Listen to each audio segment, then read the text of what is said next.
sind wir in Richtung Manna unterwegs und machen jetzt einen kleinen Walk zu den Wasserfällen. Hallo von Karunda.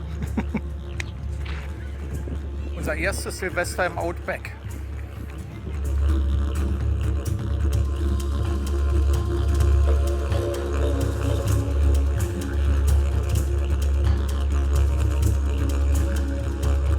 Hallo und herzlich willkommen zu einem neuen Video. In Kapunda haben wir uns ja mit neuen Broschüren eingedeckt für die anderen Gebiete in Südaustralien. Und in den letzten 2 Tagen haben wir die auch kräftig studiert. Unser nächstes Gebiet, was wir jetzt reinfahren, ist die Barossa. Und die ist bekannt für ihre Weine. Und wir haben auch gesehen, wir sind an etlichen Weinbergen vorbeigefahren. Und in der Broschüre haben wir dann etliche Sachen gefunden, wie zum Beispiel Restaurants, Weingüter, noch mehr Weingüter und noch ein paar mehr Weingüter. und Restaurants. Und da werde ich jetzt schon besoffen von nur vom Reden. Und da das Ganze wahrscheinlich relativ teuer sein wird, haben wir gesagt, machen wir die Barossa nicht. Auch weiter südlich dann, südlich von Adelaide, hätte man dann noch ein paar schöne Strände machen können. Aber die sind, da jetzt Sommerferien sind, wahrscheinlich absolut überfüllt. Also haben wir dann beschlossen, uns Richtung Osten zu bewegen und wir machen die Murray River. Und nachdem wir uns dann eingedeckt haben mit Obst und Gemüse, haben wir festgestellt, da ist eine Quarantänestation, weil da fruchtfliegenfreies Gebiet ist. Und wir hätten das ganze Obst und Gemüse, was wir gerade gekauft haben, wegschmeißen müssen. Ja, was einem natürlich netterweise vorher nirgendwo sagen. Wir haben es bloß durch Zufall festgestellt. Das stellt man erst fest, wenn man an die Mülleimer zum Obst wegschmeißen vorbeifährt. Ja. Jedenfalls sind wir dann in Palma gelandet. Palma ist das Zuhause von dem Bärenrock, den wir dann auch gefunden haben. Aber unglücklicherweise hat da jemand dem ein Weihnachtsmann-Kostüm verpasst, sodass man es nicht wirklich sehen kann. Wir sind dann zu dem Schild gefahren, dem Eingangsschild, und haben wenigstens ein Foto von den Bären gemacht, wie es wirklich aussehen soll. In Palma haben wir dann für eine Nacht auf dem Cricketplatz, oder besser gesagt den Mahnmal für die Opfer der gefallenen Soldaten gestanden. Und da haben wir zwischen Olivenbäumen gestanden. Und wenn man ganz dicht rangeht, konnte man sogar schon die kleinen Früchte sehen. Also der war schön. Der Platz war Donation, aber Also Spende? Die waren ein bisschen separat dazwischen, mit ein paar Bäumen dazwischen. Das war für so ein Donation Camp mit eins der besseren. Und jetzt sind wir in Richtung Manna unterwegs und machen jetzt einen kleinen Walk zu den Wasserfällen.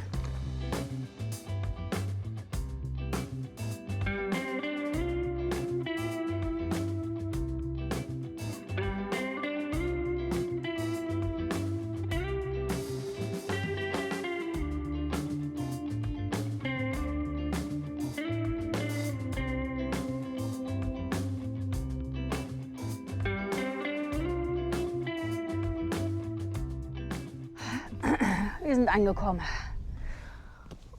Und in Australien, Schmetterling, Butterfliege. muss man damit rechnen, dass Wasserfälle eben auch mal trocken sind. Vor allen Dingen, wenn man schon beim Hochkommen, wenn du kein Wasser fließen hörst. Und es steht ja auch überall drin. Das ist so ein saisonbedingter Wasserfall. Wenn kein Regen fällt, ist halt auch kein Wasser da. Ja, also Winter, Frühling wäre hier die richtige Jahreszeit herzukommen, um was zu sehen. Wir mussten hier so über etliche Steine klettern. Haben wir natürlich nicht aufgenommen, weil wir brauchten Hände und Füße dafür, um da zu klettern. Und da war die Kamera dann etwas im Weg. Wir fahren jetzt weiter. Wie hieß der Ort, wo wir jetzt hinfahren? Ja. Genau. Heike blendet es hier oben ein. Ist egal. Wir melden uns von da dann wieder.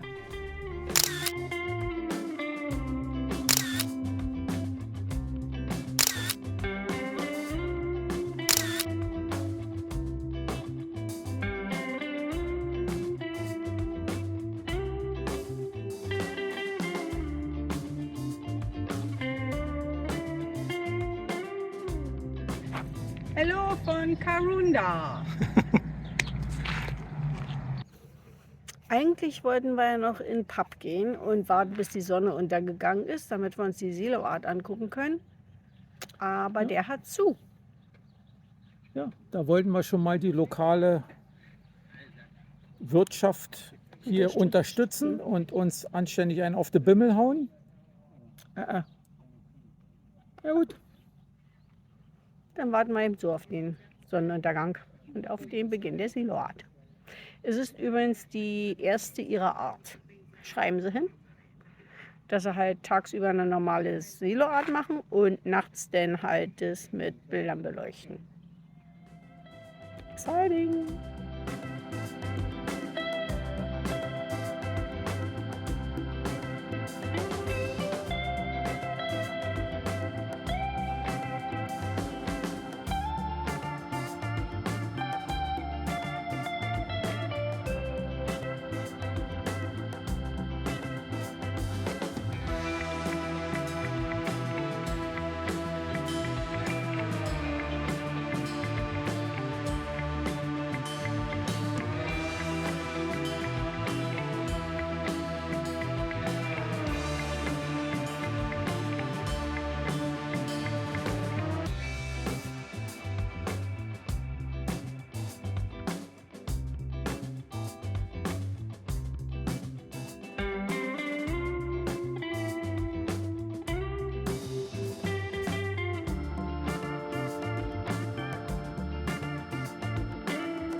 Unser erstes Silvester im Outback.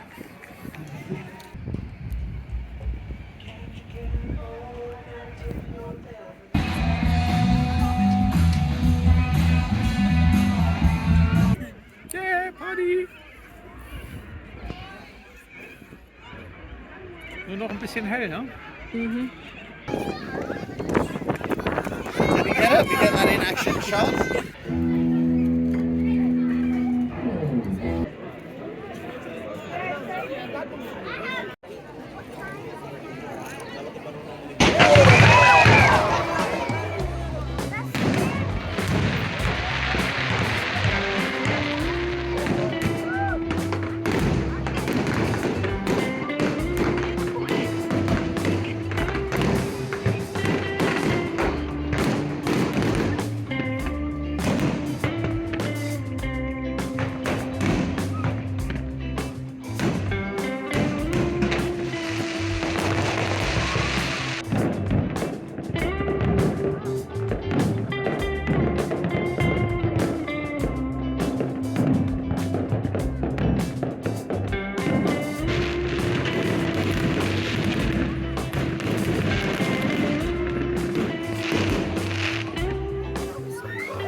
Herzlich willkommen in 2026.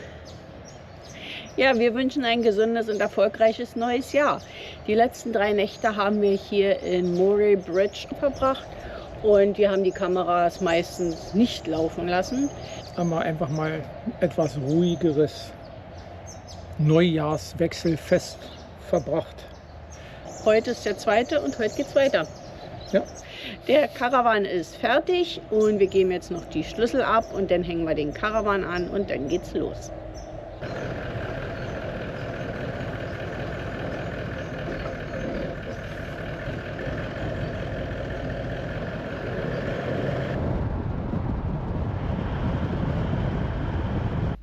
Wir warten jetzt auf die Fähre. Die erste. Die erste. Die erste Fähre in der ganzen Zeit bis jetzt. Ja, genau. Und wir werden rübersetzen und rechts von uns liegt der See Alexandra und links von uns liegt der See, ich glaube Alfred heißt er.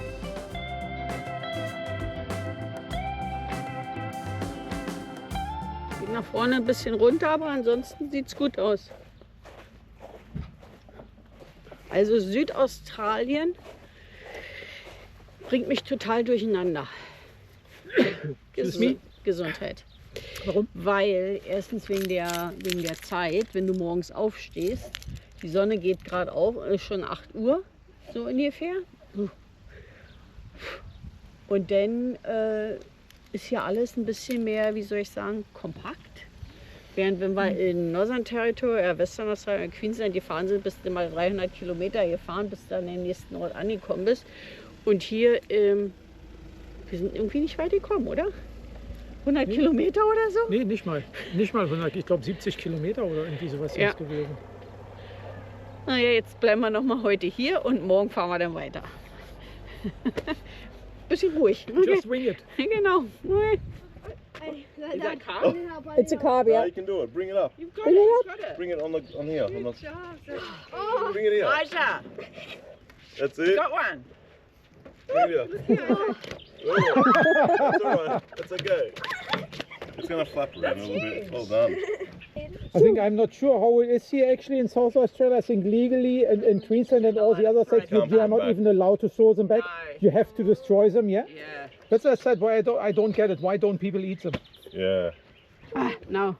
Did, So you caught the fish? yeah. So Do you In wanna the hold gills? Under the gills? yeah. Yeah. Be careful. Okay, I'll let go. Hold under the gills. Under the gills? Someone is waiting. Wir haben ja schon öfter darüber gesprochen, dass die europäischen Siedler hier einige Tiere von Europa mitgebracht haben, wie zum Beispiel Füchse und Katzen, die dann die einheimische Tierwelt ziemlich hart dezimieren. Und zu den anderen Tieren gehören zum Beispiel auch Hasen, die hier als Pest gelten. Und ein weiteres ist der Karpfen im Grunde genommen. Und auch der gilt hier in Australien als Pest. Und sobald man einen fängt, muss man den rigoros vernichten, wegschmeißen oder wie auch immer. Ich weiß nicht, warum die Australier den nicht einfach essen. Als wir jedenfalls hier angekommen sind, hat jemand Karpfen gefangen und angespornt von der Sache versucht Peter nun sein Glück. Meinst du fängst uns ein? Eine Art, die ganzen Karpfen zu vernichten, ist, wenn man hier ein paar Pelikane rumzuschwimmen hat. Die nehmen dir den Fang gerne ab. Und wie man sieht, gibt es hier einige.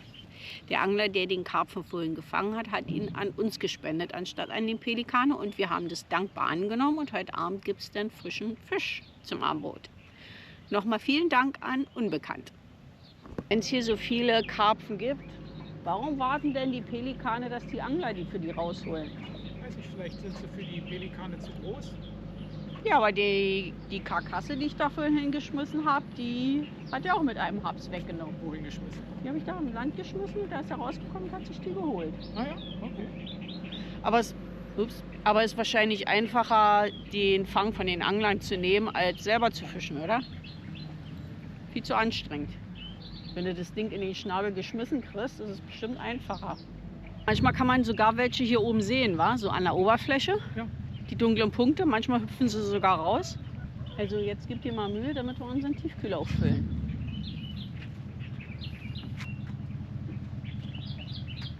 Lieber in Sicherheit bringen. Und der Kumpel da hinten, der wartet.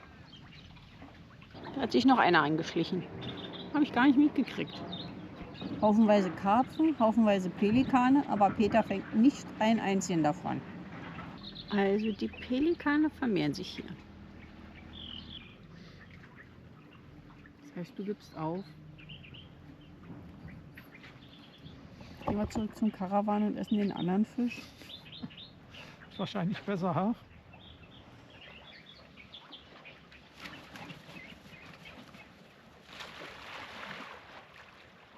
War nicht besonders elegant.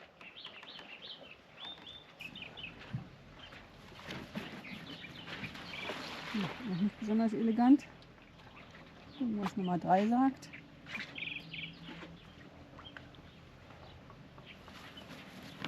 Fast.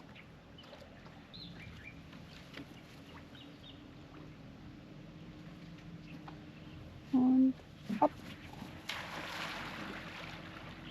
Wir befinden uns hier auf dem Narrung-Zeltplatz und der ist kostenlos. Er liegt direkt an der Fähre zwischen den beiden Seen und wir sehen von hier aus auch den Point Malcolm Leuchtturm.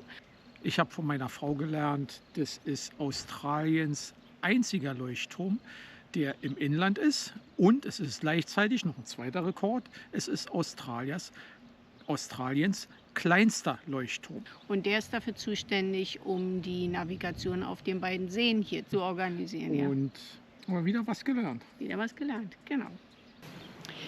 Den Fisch übrigens, den wir bekommen haben, den haben wir auf dem Barbecue gemacht und der war richtig lecker. War gut, ja, der ist ja auch eine Stunde vorher noch geschwommen. Ja. Die Gräten waren ein bisschen nervig, weil der hat ziemlich viele kurze kleine Gräten drin gehabt. Aber eigentlich hätten wir lieber den Fisch gegessen, den ich geangelt habe. Aber der ist noch im See drin. Also es dauert noch ein bisschen, bis wir den da rauskriegen wahrscheinlich. Ja, genau. Aber ich habe wie immer hier am ganzen See den saubersten Angelhaken. Genau. Ja, der Fisch war, also weil es ja ein Karpfen war, war der Fisch auch nicht vom modrigen Geschmack. Das liegt mit Sicherheit daran, dass die Seen hier beide fließende Gewässer sind. Und ich kann mich daran erinnern, dass wir mal an so einem Staudamm waren, wo sie die größten Barramundis geangelt haben. Und die haben gesagt, die essen den nicht, weil der modrig schmeckt, weil das halt ein stehender See ist. Also fließende Seen, alles ist essbar, stehende Seen wahrscheinlich nicht so sehr. Jetzt genießen wir hier noch die letzten Sonnenstrahlen. Ja. Und morgen machen wir uns dann auf den Weg nach... In Richtung Limestone Coast. Okay, und da haben wir schon 2 Sachen haben wir schon auf dem Programm stehen. Ja, haben wir. Eine Sache haben die Australier bestimmt alle schon mal gesehen, die Deutschen wahrscheinlich nicht. Aber das sagen wir euch erst nächste Woche. Also wenn es euch mal wieder gefallen hat, dann macht uns einfach einen Daumen hoch oder subscribe to den Channel oder lasst einfach einen netten Kommentar. Und dann sehen wir uns nächste Woche wieder. Okay, bis dann. Tschüss. Bye. Da will man nur mal ein Bild machen und dann begegnet einem das. Familientreffen.